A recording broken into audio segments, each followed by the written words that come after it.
Saudara-saudari yang dikasihi Tuhan, salam sejahtera bagi kita semuanya, khususnya bagi saudara yang mendengarkan firman dalam renungan rohani hari ini. Saudara, minggu lalu kita baru saja merayakan Paskah, hari kebangkitan Yesus. Dan hari ini bersama kita akan belajar firman Tuhan dengan tema setitik terang di masa tergelapmu. Saudara, setiap kita tanpa terkecuali kita pernah mengalami masa-masa terberat, masa-masa tergelap dalam hidup kita. Namun apakah saudara pernah menyadari kalau Yesus kita juga pernah mengalami masa-masa terberat dalam hidupnya. Itulah saat-saat sebelum Yesus disalibkan.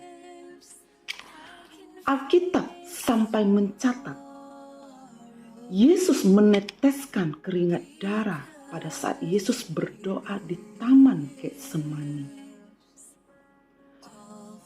Itu adalah sebuah momen yang begitu berat buat Yesus sebelum dia disalibkan. Tetapi hari ini kita akan belajar melihat bagaimana kuasa kebangkitan Yesus menjadi titik terang yang akan membangkitkan kita kembali. Di momen Paskah ini, jangan pernah kita lupa bahwa Yesus kita tidak hanya mati disalibkan, tetapi dia juga bangkit. Dan dia bangkit supaya kuasa kebangkitan itu mengalir dalam hidup kita. Ini merupakan pesan pertama dari firman Tuhan hari ini. Mari kita akan membaca di dalam Matius 27 ayat 62 sampai 64. Firman Tuhan yang pertama hari ini, jangan pernah lupa Yesus bangkit. Karena 2000 tahun yang lalu murid-muridnya lupa, makanya mereka ada di dalam keterpurukan. Matius 27 ayat 62 sampai 64. Keesokan harinya, yaitu sesudah hari persiapan, datanglah imam-imam kepala dan orang-orang Farisi bersama-sama menghadap Pilatus. Dan mereka berkata, "Tuan, kami ingat bahwa si penyesat itu sewaktu hidupnya berkata, 'Sesudah 3 hari aku akan bangkit.' Karena itu perintahkanlah untuk menjaga kubur itu sampai hari yang ketiga. Jikalau tidak, murid-muridnya mungkin datang untuk mencuri dia." Lalu mengatakan kepada rakyat, "Ia telah bangkit dari antara orang mati, sehingga penyesatan terakhir akan lebih buruk akibatnya daripada yang pertama."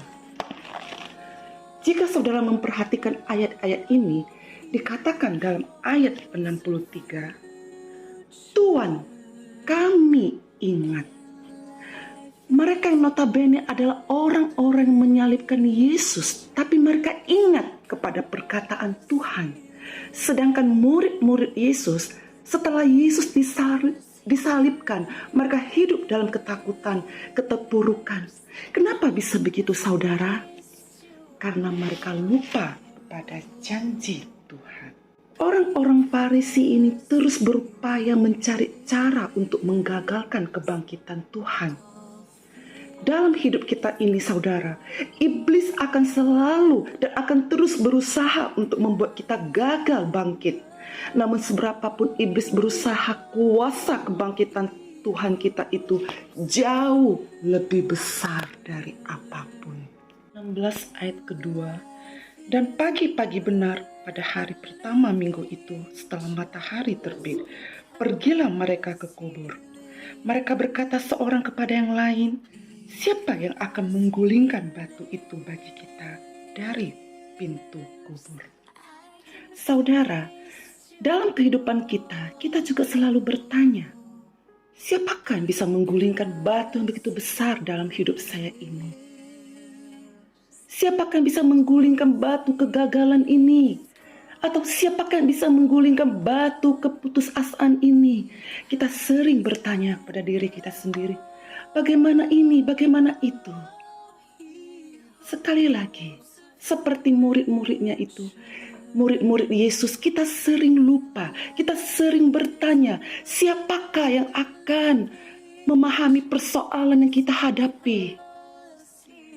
Tetapi di ayat keempat, Tetapi ketika mereka melihat dari dekat, tampaklah batu yang memang sangat besar itu sudah terguling. Kita langsung kepada ayat ke-7. Tetapi sekarang pergilah, katakanlah kepada murid-muridnya dan kepada Petrus, ia mendahului kamu ke Galilea. Di sana kamu akan melihat dia seperti yang sudah dikatakannya kepada kamu. Garis bawahi, seperti yang sudah dikatakannya kepadamu. Ini adalah pesan firman Tuhan hari ini yang kedua. Sejak dari dulu sampai sekarang, bahkan yang akan datang, Dia Tuhan kita adalah Tuhan yang selalu memegang janji. Jangan pernah kita lupa bahwa Tuhan yang kita sembah adalah Tuhan yang selalu melakukan tepat seperti apa yang dijanjikannya. Yesus tidak bangkit untuk membuktikan dirinya hebat, tapi Dia melakukan itu untuk memberikan pengharapan kepada kita bahwa di dalam semua yang kita alami, Yesus kita tidak hanya mati disalibkan, tetapi Yesus kita bangkit. Dan kuasanya lebih besar dari batu yang sebesar apapun yang menutup jalan hidup kita. Itu sebabnya, tarik kuasa itu untuk masuk ke dalam kehidupan saudara untuk kekuatan roh kita. Lalu, apakah yang harus kita lakukan untuk menarik kekuatan itu? Kunci pertama adalah percaya. Sebab dengan percaya, dengan iman, itu yang akan menggerakkan Tuhan. Itu dimulai dari apa yang kita percaya dulu. Tetapi sering lebih terjadi adalah kita salah fokus. Kita lebih fokus kepada masalah kita yang seolah-olah jauh lebih besar. Sehingga kita lupa bahwa kuasa kebangkitan Tuhan itu lebih besar dari apapun saudara. Karena itu, kunci yang pertama adalah percaya dulu. Itu yang pertama. Yang kedua, mengambil langkah iman. Banyak orang Kristen maunya melihat dulu baru percaya. Tetapi dalam Efesus 5 ayat 14, mari kita baca saudara. Efesus 5 ayat 14. Itulah sebabnya dikatakan, bangunlah hai kamu yang tidur dan bangkitlah dari antara orang mati dan Kristus akan bercahaya atas kamu. Di sini dikatakan bangkit. Bangkit dulu saudara, maka Kristus akan bercahaya atas kamu. Berjalan bersama Yesus itu butuh keberanian. Tetapi jika kita mengenal siapa Tuhan kita, Dia adalah Tuhan yang tidak hanya mati disalibkan, tapi Dia juga bangkit. Maka ingat saudara, Kristus akan bercahaya atas kita. Itu yang kedua. Yang ketiga, jangan izinkan segala sesuatu yang negatif yang di sekeliling kita itu menggagalkan kebangkitan kita. Markus 5 ayat 35 sampai 36. Yesus masih berbicara.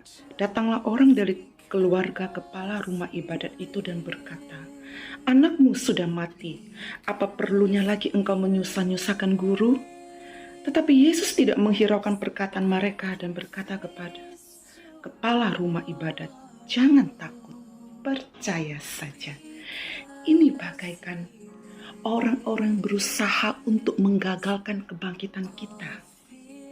Tetapi Yesus berkata, jangan takut, percaya saja. Dan hasilnya di ayat ke-42. Seketika itu juga anak itu bangkit berdiri dan berjalan sebab umurnya sudah 12 tahun.